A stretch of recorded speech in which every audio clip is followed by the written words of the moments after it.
Why is the metaverse such a scary concept to a lot of people?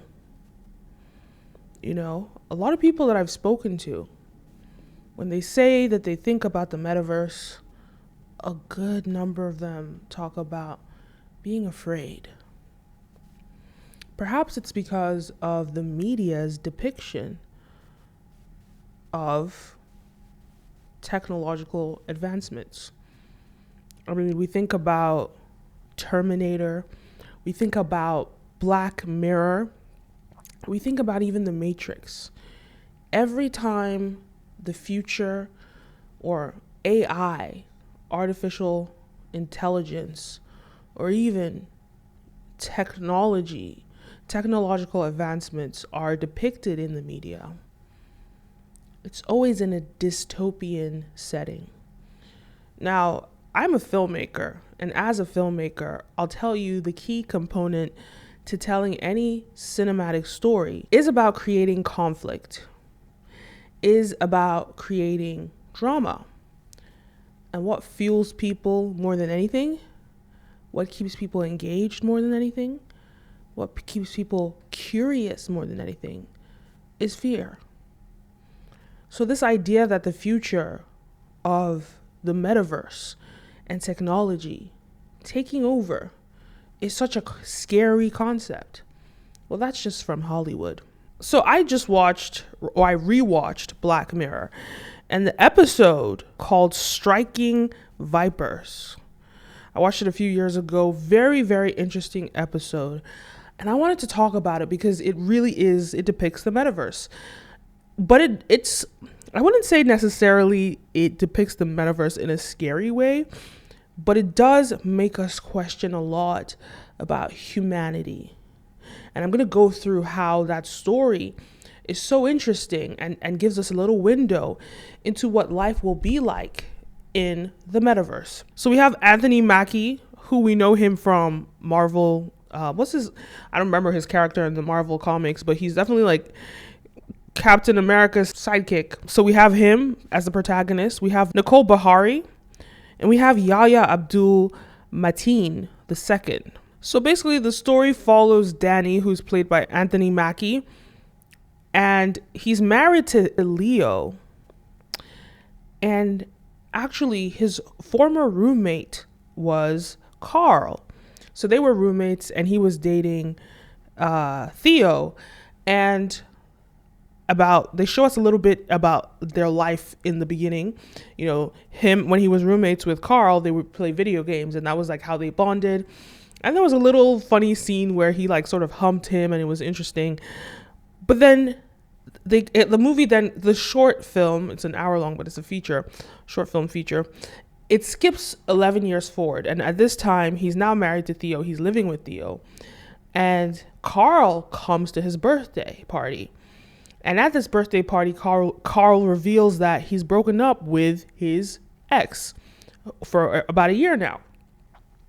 And so he does gift Anthony with this VR device, or this, it's pretty much a VR headset, but it's not a VR headset. It's like a little device. Once you put it on, you are put into this immersive experience. Very interesting, but we're going to come to that about the technology in this. And so they go that night, they're texting, and then they go into this metaverse world, and they're playing with the video games, and it's so real. It feels like it's really them there. And what do? So Carl actually is playing, his avatar is Rosette, and Danny's avatar is Lance. And then they start, getting intimate, very intimate. So that's where the story is really interesting. This is like sort of the hook of the story. The fact that these are two straight Black men, and if you know anything about Black men, there's a lot of especially in the Black community, there's a lot of homophobia. So this idea, I think when the writers came together to put this together, they were really thinking about who are the least people that you would expect to have sort of like a sexual intimacy together. And it would be Black men. that are straight black men. You would not expect this. So they're in this game and they're having sex. Fair enough. In the game, Carl is Rosette. He's a woman in the game. So here's some of the questions. But before I get into that, don't forget to like, follow, subscribe, all the above. It really pushes this video out in the algorithm and encourages me to make more videos. This video is brought to you by Brand Video Pro. We help brands and influencers scale their influence and sales. So if that is of interest to you, head on over to our website, click the link down below, and find out how we can help you. So here's some of the questions. The first is the idea of this immersive experience and how realistic it is in terms of the storytelling, right? So right now, when we look at the metaverse it's 2021, and we look at what we have available in the VR space, all the VR headsets that we have right now are bulky. Obviously, we don't feel or touch anything. We don't really feel anything. You have these, so we don't feel, but we see. And a lot of the VR technology right now is very sort of, I've said this before in another video, but the image quality is not the greatest. It's nothing in comparison to anything that we would see in 2D. Right now, technologically, the VR experience is just so far inferior. But in this world, in this Black Mirror world, it's an immersive experience. Not only do you see, but you feel.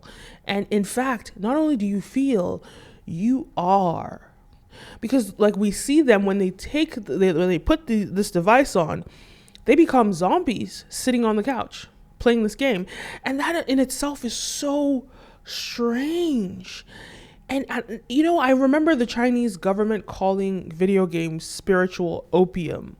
And when you see these guys just lying there like they're dead or like they're zombies with this VR headset, and they're like, and imagine just seeing people live their life like that. It is spiritual opium. And that part of it, what it could do to humanity culturally, could be scary, but it's really about your perspective on it, right? It's really about your perspective. It could be scary. I guess in some perspective, people who are traditional and believe in nature and natural things and people like that on that end of the spectrum are not going to be in support of this.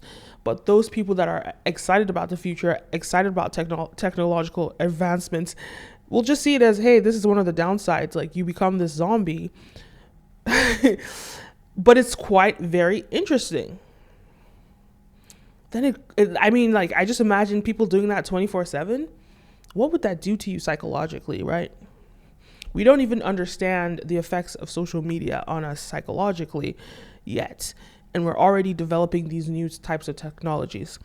So, but I found that that's very interesting, right? And that's one component to it. But on the other side, I think there's a little bit of inconsistencies with the technology in this show. I understand that they wanted to be very subtle with the technology used. They wanted it to seem as though maybe it was 2029. Do I see this in 2029? No.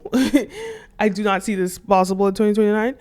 2030, maybe 2030, but this was not striking as 2030 to me because it wasn't too different from the world that we live in right now. And here's the issue that I had. It was exactly that. If you're telling me I'm going to put this device and be in a new immersive experience, the way that it was shown and feel and touch and literally spiritually be in this new video game. And if that is the case, I expect cars to be driving on their own. I expect robots in the house doing things. I expect a lot of technological advancements in this type of space. But the only thing that they gave us in this movie or in this short film or this episode or featurette, right? That's what they call it. The only thing they gave us was this cell phone that was an interesting cell phone. It was very thin and it was like a foldable, flippable cell phone. We already have that right now, but this one was a lot thinner and it made it interesting. But I just felt as though technologically, the consistencies of the technology, having that sort of device exist, I just don't buy it, right? But that's to do with the storytelling in terms of art direction and building this world, a believable world. So that's another component, right? The inconsistency, right? So now let's talk about the cultural aspects of the metaverse and how they're depicted in this show. Let me start here with more of a cultural side of things, right? We think about this character. They're two black men. In real life, they are straight. They're very straight. In fact, spoiler alert, in the end, they go and they make out just to see if like it actually is going to work out. And they're like, no, this does not. It's only in the game. It's only in the game, right? That they're into each other. But in the game, one of them is like a woman and the other one is a man. So like the question then is, does this make them gay? Does this make them gay? And they are so intimately just like infatuated with each other in this game. So intimately obsessed with each other, like sexually obsessed with each other in so many ways. It's so intense, this passionate sort of like love. So then the question is are they gay? Are they cheating? Is he cheating? So he's obviously not having sex with anyone in real life, but is that still cheating? A lot of people, like, that's a personal opinion, right? Some people think cheating is even just thinking about somebody else is cheating, let alone being with somebody else, and let alone being with someone else, even if it's just in a video game.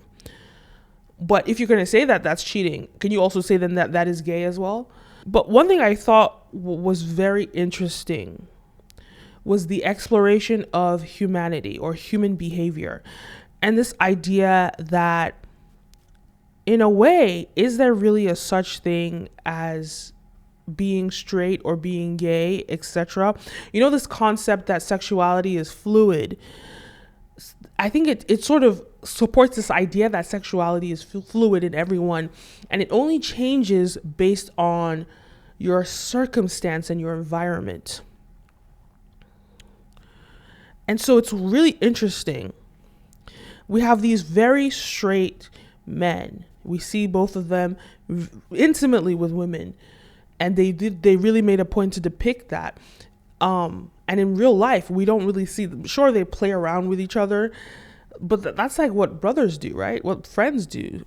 It doesn't mean that it's sexual. Once the circumstances change and their physicality is different, well, now all of a sudden, there's this sexual connection. So, like, does that make them gay? That's the question.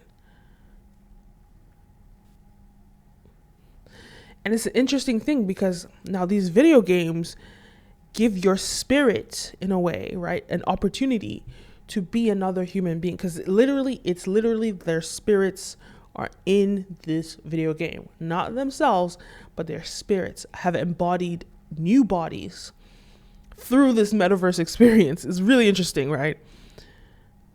Very, very interesting how, like, and the reason why this technology doesn't even make sense to me is because we first have to understand how our spirits in the real world are connected to our body. I don't know if we first have to understand that, but I feel like that's the window to understanding how to even build this in a metaverse space technologically.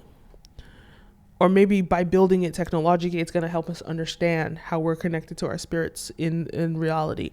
But I feel that anyway, like, I just think is an interesting conversation about that, right? But back to the question about their sexuality, it's very interesting watching the two of them who are very straight become, well, intimate, and it has nothing to do with sexuality because it has to do with their physicality. And then the question is, like, okay, one of them is the other guy who all of a sudden embodies this woman, this video game avatar as a woman, and is enjoying sexual experiences as a woman. Does this make him trans? And then the question about sexuality being fluid, is gender also fluid? Deep questions. I don't know the answer to any of these questions. I'm just asking questions. Let's think about this. But I think what the takeaway is that just because somebody is straight doesn't mean that they will remain that way when the environment and the conditions have changed. And I think that is just a takeaway. And that's just understanding humanity from that perspective. Just because you are one thing, just because you're a man, just because you're straight, just because you're whatever, does not mean that you will remain that way once your environment and your conditions change. And really, what it just really says is that, in a way, I'm thinking about this from a very deep and spiritual context, which is not normal for this channel. I have a channel dedicated to that. In a way, we're all the same, like all of us. Because if I were to change and be in somebody else's body, somebody else's circumstance, somebody else's experience in life, I could just become exactly like them. Or I could just change completely from my own identity. So then the question is identity specifically tied to my physicality as well as my environment and my conditioning in life? Is that what my identity is tied to? And if those things, those variables were to change, well then, does my identity then change? Interesting questions. Don't know the answer to them, but I can't even say I know the answer. It's something that like you'd have to like explore, write an essay on, investigate. But it's about human behavior. So the other element that this really reminded me of was this idea of like the whole porn industry or the digital sex industry. How detrimental it is to everyday people, like people that obsessively watch porn, people that obsessively immerse themselves in these digital sexual experiences tend to lack in reality. And in a way, we saw that in this movie. Now that he was being intimate with this, in this video game, Danny, now that Danny was being physically intimate in this video game, he was no longer able to be physically intimate with his wife and therefore not fulfill his role as a husband and as a member of society. Because the wife said it very clearly, right? She was like, it's like you're not here. Which is really interesting because it just talks about like how immersive these experiences are in this metaverse. That not only does it take your soul, when you're in it, you are immersed in it. But when you leave, all you think about is being in that place. And therefore, you are not present in the real world. That's the part of it that could be scary to people about the metaverse. And it just it reminds me of when I watched the movie Avatar, which kind of like is a movie. Maybe I'll make a video about Avatar. And like, because in a way, they were essentially in a metaverse, right? But they went to outer space. They went to space. They found a planet, and they colonized it, the human race. But because their bodies, the human body can't breathe on that planet, they created these avatars, which allowed them to go into this real world and live. And I remember because we watched that in 3D, right? 3D with the 3D glasses, all that. And at the time, it came out in, I think, about 2009. It was the most immersive experience that I had gotten in a movie. This is just like the beginning of like, well, not the beginning, but when 3D became very popular in cinemas. And it was so immersive. And I watched the movie a few times. But when I left that experience of watching the movie, when I walked out of the cinema, I had what was referred to as Avatar blues.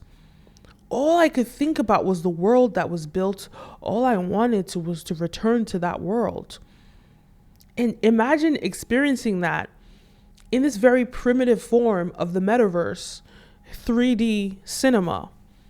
And even the immersive experiences that we have with VR today, very primitive, but yet it can still do that to you today. Still keep you locked into the story, locked into these new different imaginary worlds. That is what is scary about this metaverse space that we're heading into for a lot of people. And that is why I think these companies are trying to create more augmented reality experiences so that we can live our real lives through these metaverse spaces. But think about the psychological damages and trauma it can do to humanity. That is the part of it that is scary. But regardless, it's an interesting thing. So back to this idea of this porn and the obsession. It's also relates to people using porn today. People that consume porn today, they have a lot of issues in the real world when it comes to dating, when it comes to sexual intercourse, and many things because of porn, because of immersing themselves in these digital sexual experiences. Similar to immersing yourself in any digital experience, it makes you lack in the real world. So that's an interesting angle. Again, what is this metaverse world going to really do? And then finally, I think the underlying question at the end of the story, and I'm sorry this is a spoiler if you haven't seen it, but at the end of the story, it's then this question about the real versus the fabricated or the digital. Because what is these immersive experiences that we are creating in the world and that we're developing through the metaverse? What is that going to do to us culturally in society? What is going to be the norm in society? So at the end of the story, he ends up telling his wife that he's having, well, I don't know if I want to call it an affair, but it's kind of an affair. He's having this affair with this guy, Carl, in this digital space. He tells this to his wife, and she seems to be very understanding because at the end of the video, they have this deal. On his birthday every year, he can go ahead and have sex with Carl in this metaverse, while she, in the real world, goes out to a bar and probably picks up a guy and has sex with him in real life. So there are two questions here, right? The reality versus the fake or the digital. Are we now saying that it's the same thing? Because technically, yes, he was cheating on her and now he's opened her up to the reality of it. But now she wants to go out and do it herself, but in the real world, which the real world comes with real repercussions. Like you're exposing yourself to STDs and all sorts of things, and probably even a romantic interest in this person. Whilst in the digital world, he's not exposing himself to any STDs, but at the same time, he's still exposing himself to. But we know that I think they agreed that there was no real deep loving connection with them. It was just the experience that they felt in the game. So that's the question, right? Like, where does the line blur? The digital world versus the real world. Where is that line going to? Is there going to be a line that's going to be divided, or is it going to be merged into the same thing? And that's the part that could be scary to people, that it's going to be so integrated that people won't even differentiate or acknowledge the differences or even know how to acknowledge the differences. Imagine being a child born in a metaverse world where you look at everything and you always get information. You have like a little bit of augmented reality, and then you can all zoom over to you zoom over to, oh my God, this is crazy. You zoom over to somebody in Italy and you say hi to them. You go here, like, just think about it, right? This child born in this metaverse world, they're born with a chip in their brain, and they don't even wear glasses. There's a chip in their brain. And every little bit of information they see it and they say, oh, I want to call my sister. I want to do a video face to face with my sister in whatever country. Zoom. All of a sudden you're in front of your sister. You're in front of your sister or your cousin or whoever. Let me come out of this place. Let me do this. Let me do that. And you're in this metaverse world because it's a chip in your brain. You're never taking anything out. You're never taking anything off. You're always in this world. Then does that skew your perception or understanding about how the real world is? And is it important to hold on to reality if we can do this technologically? If I could teleport technologically, why do I need to come somewhere physically. And then do you know the difference between somebody that has technologically teleported to you versus somebody who's physically in front of you? And does that difference matter? So the mergence of the digital and the physical is what we're going to see in this metaverse space, and not finding the difference between both. Anyways, a very deep conversation. Very, very deep conversation. Very interesting window into what the future could look like. I don't know what else to say. I have a lot of thoughts. They're jumbled all over the place. So I'm going to stop here. Let me know your thoughts. Leave a comment down below. Don't forget to like, follow, subscribe, all the above. My name is Kenim, and see you next time. Peace.